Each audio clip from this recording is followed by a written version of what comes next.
Let's get you some week 3 sleepers and 2-start pitchers next on Fantasy Baseball Today in 5.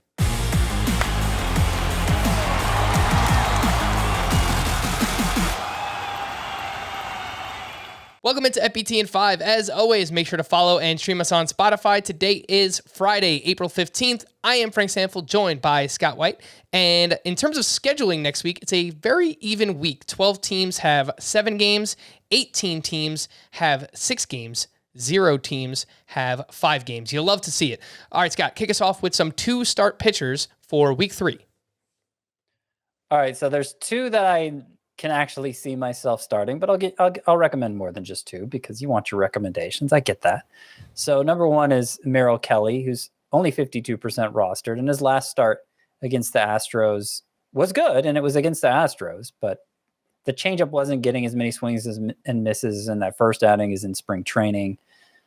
So it left me wanting more a little bit, but it was a good start against the Astros, and this week he gets the Nationals and the Mets. So I'm hopeful that will translate to good production for him. Tristan McKenzie looked great in his last outing. Of course, he's been pretty hit or miss himself since first getting promoted in 2020, but he looked great last time out, got a lot of whiffs. He gets the White Sox and the Yankees. So those are the ones I'm most excited about. If you're looking for more, there's also Nick Lodolo, who did not look very good in his debut, but we know he has a lot of upside, top prospect. Gets 2 more turns this week at the Padres against the Cardinals.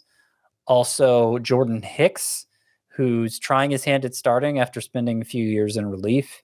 I'm not sure he's going to be stretched out enough to get you a win in these 2 starts, but at Miami, at Cincinnati, pretty good matchups. Josiah Gray, just to throw one more name at you, against the Diamondbacks, against the Giants, looked better in his second start than the first, but pretty home run prone, so definitely a riskier choice. Yeah, we mentioned this on our full length podcast, but our fortune favors the brave. Well, for Scott, it's bold. His pick was Nick Lodolo, so, a little bit of a scary pick. And then for me, it's Josiah Gray. So, and it's exactly what it sounds like. Yeah. If you're not somebody who's particularly risk averse and just want to maximize your potential output in a week, you could try a Nick Lodolo or Josiah Gray, but it wouldn't be me. Yeah. How about some single start streamers at starting pitcher, Scott, that you're looking at in week 3?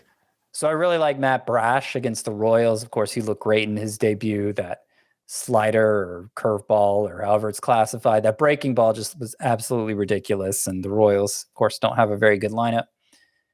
Andrew Heaney at San Diego. He has a new breaking ball that he broke out in his first start for the Dodgers. Got a lot of whiffs with it. Didn't go very deep into the game, and that's what makes him a sneaky play for his second outing here. Only 45% rostered. Let's see how Mitch Keller looks over the weekend. But of course, he has new velocity gains this year, cranking that fastball up near triple digits.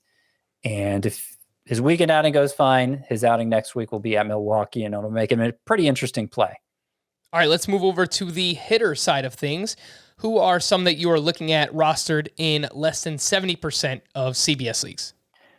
So it's not a great week for sleeper hitters. It really isn't for sleeper pitchers either, because the way everybody's turn lines up, all the top of the rotation guys are going twice this week, basically.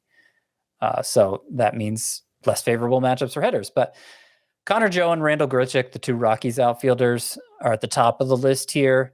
They get 3 games at home, which is, of course, always good for a Rockies hitter. And then they're at Detroit for 3 games. Detroit obviously doesn't have the best pitching staff. I like Ian Happ in his matchups this week, 7 games against the Rays and Pirates. Joshua Lowe for the Rays, pretty good matchups. Not off to a great start as a rookie, but he's hitting the ball hard. He's getting on base. He has power and speed.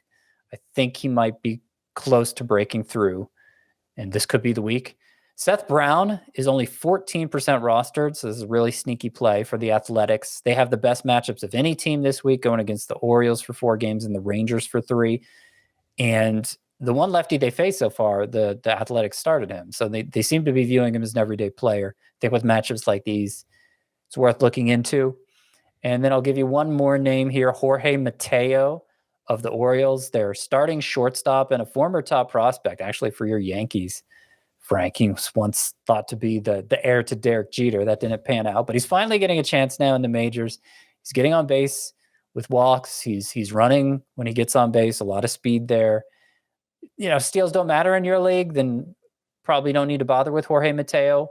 But if steals do matter, him being available in like 80% of leagues, I don't know that that's going to be the case for long, especially with the kind of matchups he is going to enjoy this week at Oakland for 4 games, at the Angels for 3. The revenge games for Jorge Mateo going up against the Oakland A's. The best hitter matchups by team. These are according to Scotty, of course. The Oakland A's, the Minnesota Twins, the Chicago Cubs, the Mariners, and the Orioles. The worst hitter matchups, the Braves, the Dodgers, the Cardinals, the Mets, and the Brewers. For more extensive fantasy baseball coverage, listen to the Fantasy Baseball Today podcast on Spotify, Apple Podcasts, Stitcher, your smart speakers, or anywhere else podcasts are found. And thanks for listening to Fantasy Baseball Today in 5. We'll be back again tomorrow morning on Saturday. Bye-bye.